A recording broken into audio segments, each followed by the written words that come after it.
Assalamualaikum warahmatullahi wabarakatuh.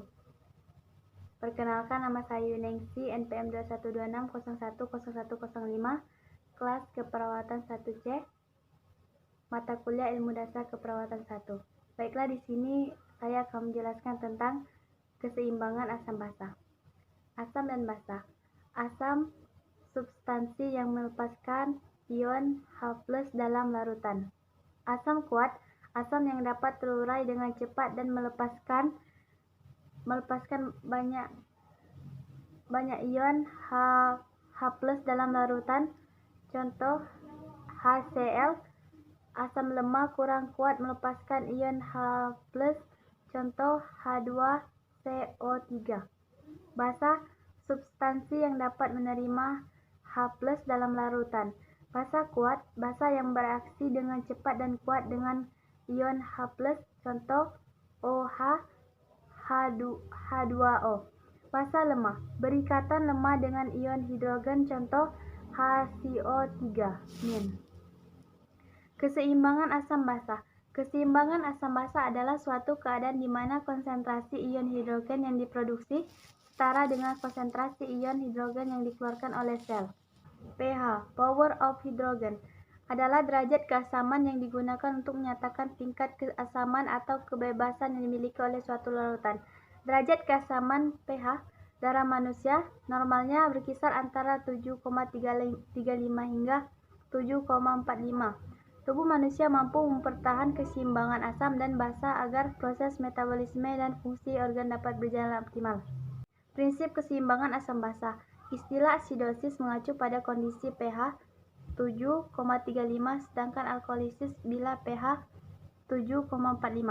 CO2, karbon dioksida, adalah gas dalam darah yang berperan sebagai komponen asam. CO2 juga merupakan komponen respiratorik. Nilai normalnya adalah 40 mmHg. HCO3 bikarbonat berperan sebagai komponen basa dan disebut juga sebagai komponen metabolik. Nilai normalnya adalah 24 MEq atau liter. Asidosis berarti terjadi peningkatan jumlah komponen asam atau berkurangnya jumlah komponen basa. Alkolis berarti terjadi peningkatan jumlah komponen basa atau berkurangnya jumlah komponen asam. Pengaturan keseimbangan asam basa. Pengaturan keseimbangan ion hidrogen dalam beberapa hal sama dengan pengaturan ion-ion lain dalam tubuh.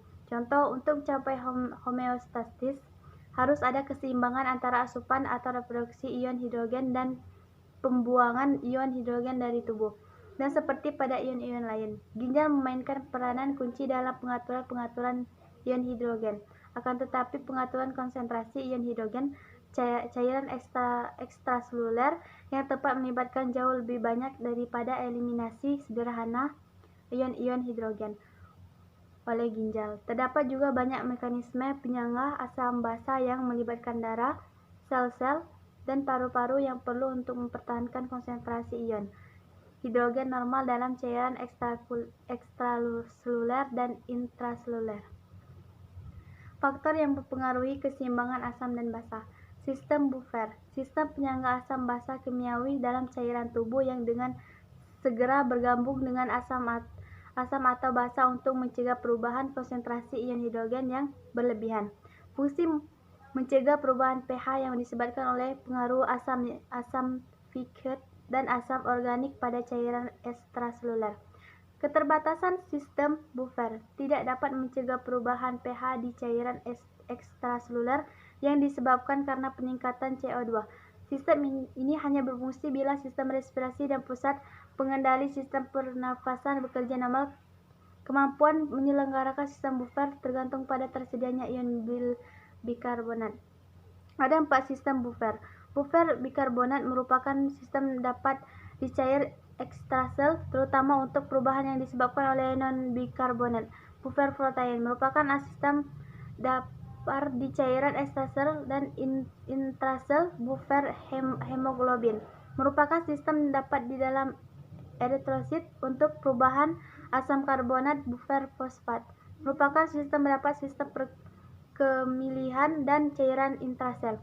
Sistem paru-paru di bawah kendali medulla otak mengendalikan karbon dioksida Dan karena karbon dari cairan ekstraseluler, paru-paru melakukan hal ini dengan menyesuaikan ventilasi sebagai respon terhadap jumlah karbon dioksida dalam darah. Sistem ginjal. Untuk mempertahankan keseimbangan asam basa, ginjal harus mengeluarkan anion asam non-volatil dan mengganti HCO3. Ginjal mengatur keseimbangan asam basa dengan sekresi dan reabsorpsi ion hidrogen dan ion bikarbonat. Gangguan keseimbangan asam basa. Kelainan utama dalam keseimbangan asam basa. Asiodosis adalah suatu keadaan pada saat darah terlalu banyak mengandung asam dan menyebabkan menurunnya pH darah. Alkalosis adalah suatu keadaan pada saat darah terlalu banyak mengandung basa dan menyebabkan meningkatnya pH darah. Acidosis respiratorik. Acidosis respiratorik adalah keasaman darah yang berlebihan karena penumpukan karbon dioksida dalam darah sebagai akibat dari fungsi paru-paru yang buruk dan pernapasan yang lambat. Acidosis respiratorik terjadi jika paru-paru tidak dapat mengeluarkan karbon dioksida secara adekuat dan terjadi bila penyakit-penyakit dari saraf atau otot menyebabkan gangguan terhadap mekanisme pernapasan. Acidosis metabolik. Acidosis metabolik adalah keasaman darah yang berlebihan yang ditandai dengan rendahnya kadar bikarbonat dalam darah. Bila peningkatan keasaman melampaui sistem penyangga pH, darah akan benar-benar menjadi asam. Penyebab acidosis metabolik: kelebihan produksi asam, kurangnya cadangan dapur, kurangnya ekskresi asam.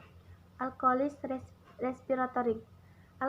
Alkoholis respiratorik adalah suatu keadaan di mana darah menjadi basah karena bernapasan yang cepat dalam sehingga menyebabkan kadar karbon dioksida dalam darah menjadi rendah.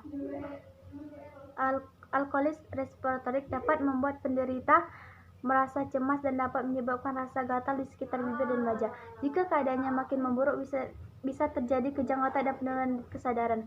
Alkoholis metabolik. Alkoholis metabolik adalah suatu keadaan di mana darah dalam keadaan basah karena tingginya kadar bikarbonat. Alkoholis metabolik terjadi jika tubuh kehilangan terlalu banyak asam. Penyebab utama alkoholis metabolik: penggunaan diuretik, thiazid, furosemide, asam etakrinat, kehilangan asam karena muntah atau pengosongan lambung, kelenjar adrenal yang terlalu aktif, sindroma Cushing atau akibat penggunaan kortikosteroid. Sekian, terima kasih. Inilah yang dapat saya sampaikan. Wassalamualaikum warahmatullahi wabarakatuh.